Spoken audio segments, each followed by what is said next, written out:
ngushticën e Hormuzit, që të merren garanci dhe për proksit si the ti në Yemen dhe në Liban të paktën, apo edhe në Irak, do të thotë Irani, si pas këtyre 10 pikave, dilte më se i fituar. Dhe është normale që... Irani ka bërë 10 pika ose 10 kushte sikur e ka fituar konfliktin. Tani, lajmi më i sigurt në këtë kaos deklaratash dhe dokumentash, unë mendoj se ishte fakti që ngushtica e Hormuzit u rihap përkohësisht, dhe kjo na tregon që ka pasur një negociat, edhe nëse palët thonë ato që duan thonë, por filtroi një lajm i cili ishte shumë i rëndësishëm, kështu si anash, kur u tha se Izraeli nuk ka qenë pjesë e këtij kompromisi. Dhe sapo e deklaroi deklarata e kryeministit Netanyahu për mosqenia pjesë e Izraelit e një kompromisi, do të thotë që Izraeli është armik i kompromisit, sepse edhe kur Izraeli është pjesë e kompromisit, zakonisht nuk i qëndron kompromis. Imagjino mos të jetë fare pjesë. Tani, një gjë fare të shkurtër dhe vazhdojmë diskutojmë. Del kryeministri Netanyahu dhe thotë, duhet vazhdoj, Irani i dobët, ne të fortë, vazhdojmë. Tani, Izraeli ka 10 milion banor. E konsideron Iranin një armik që është jetik për sigurinë e tij kombëtare. Deri këtu jemi në rregull. Bota ka 8 miliard banor. Të gjithë kanë interesa jetike në ato flluckat e vogla ku jetojnë. Ne kemi interesat tona jetike në këtë, sa do mikroskopike, patjetër. Europa ka të vetat natyrisht. Ka bërë dhe luftra botërore për interesat etike të veta. Amerika, po edhe Azia ka të veta, sepse ka dhe atje disa gjigant tjerë. Pra, ideja ime është kjo dhe thjesht pyetja që unë ngre këtu për gjithë kolegët dhe përse 10 milion veta marrin peng 8 miliard njerëz tjerë për të cilët Irani nuk është lufta e tyre. E gjithë Europa politike thot nuk është lufta jonë. E gjithë Kanada, Amerikë Latina, Australi, Azi, janë të gjithë në unison, aq sa për herë të parë Amerika u la vetëm në këtë fushat vetëm me Izraelin. Nuk ndërhyri NATO, BE-ja u tërhoq, OKB-ja thot mos, i fundit që foli ishte edhe Papa. Pra, pse 8 miliard banor duhen marrë peng nga 10 milion banor? Këtë Netanyahu nuk ka asnjë lloj meraku ta shpjegojë sepse ai ka bërë çfarë ka dashur që ditën e parë që i ka hyrë kësaj rruge. Emilio, nëse keni përgjigje për pyetjen retorike të Skënderit. Pyetja retorike është një, interesat e drejtë për drejta në rajon, dy, ndikimi që ka tradicionalisht në politikën e brendshme të Shteteve të Bashkuara të Amerikës.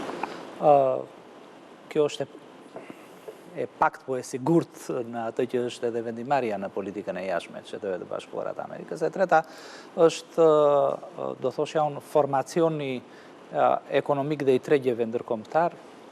Ai që është globalizmi ka sjell pikërisht edhe këtë një pengesë në një siç është ngushtica e Hormuzit, sjell gjithatë ndikimin edhe që diskutonim përpara edhe për çmimin apo edhe ndikimin e naftës apo edhe të tarifave të taksit xhiut në Kili. Kështu që para se të hynim në studio. Pse duhet paguaj një taksixhi në Santiago të Kilit për interesat jetike të Izraelit? Kështu që në këtë këndvështrim duhet thënë që edhe fati i botës gjithmonë është varur nga të mëdhej, nuk është varur nga të vegjëlit, as nga Kili, as nga taksixhiu. Po, natyrisht. Në Kili dhe as në asnjë vend tjetër të botës. Dhe interesat pikërisht fiton cinizmi, nuk fiton interesat aty ishin shumë të mëdha. Dhe do thoshja diçka, të gjithë prisnin që ose syri dhe vëmendja ishte tek armët të paktën në atë që është edhe deklarimet zyrtare në armët bërthamore të zhvillimin e tyre të Iran, ndërkohë që pak kush tha që Irani e kishte një armë të tillë bërthamore gati, ngushticën e Hormuzit. Një armë bërthamore që e shfrytëzoi në mënyrën e tij, në thonjza apo vendos, më të mirë të mundshme ku nuk ndikoi vetëm në një rajon, po ndikoi në të gjithë botën për një presion kundrejt sulmuesve kundrejt tij. Kështu që ishte një, do thoshja unë, një shah, ndoshta jo mat, po shah shumë i mirë të cilin Irani e luajti. Ishte përgatitur për këtë, ishte përgatitur në ato që janë qoftë dogmat e tij ushtarake, qoftë dogmat politike, aty edhe pse kishte një eliminim të gjithë thuajse elitës si politike ose pjesës së mirë elitës politike dhe ushtarake, në asnjë moment nuk do të pa funksionuar e gjithë strategjia e saj e tij mbrojtëse. Kështu që Irani në këtë këndvështrim edhe politike, sepse sot u konfirmuar zyrtarisht që Khamenei Junior ka dhënë okay në final pra edhe ai është gjallë, pra nuk është se u tha që ka vdekur, është duke vdekur, nuk është jaft japi. Kjo tregon që dhe unë mendoj se ky konflikt do ngelet edhe në ato që janë analet studimore si të marrëdhënieve ndërkombëtare edhe atë të atyre ndoshta ushtarake për të parë se si një forcë rajonale e vogël, nuk mund të konsiderohet e madhe, arriti që të bëj ballë një giganti siç është Shtetet e Bashkuara të Amerikës, por edhe akoma edhe një giganti ushtarak siç është Izraeli. Në këndvështrimin tim dhe e dyta që do thoshja, gjithashtu është e gjithë kjo luftë në vend të